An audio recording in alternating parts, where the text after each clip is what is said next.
So, what if you, in theory, started a project intended for the dark winter evenings and off time, and so never filmed much of the progress?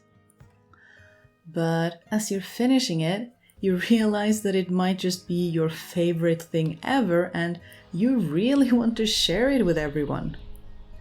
Now, obviously, I would never do such a thing.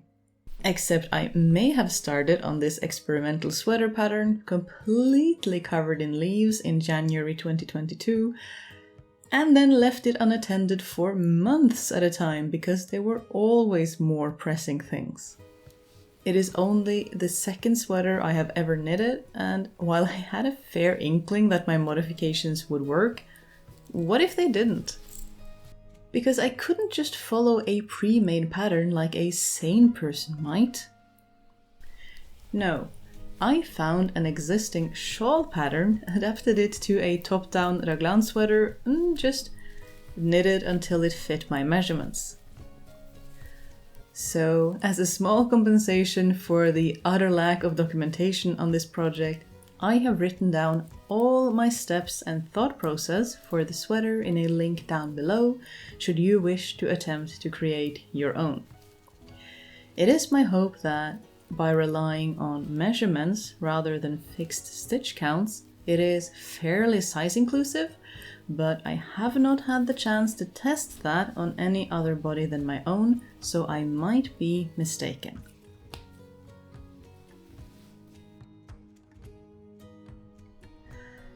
I wanted this sweater to be all the oversized proof of my dreams without fitting poorly, and magic of all magic, it does.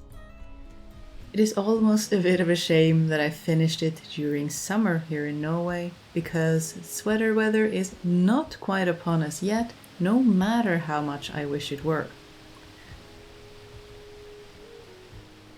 Never too early to prepare, is it? I will admit though, the mad and greedy part of me is already wanting another one in green, which, depending on your interest, dear viewer, maybe I will actually record if I do.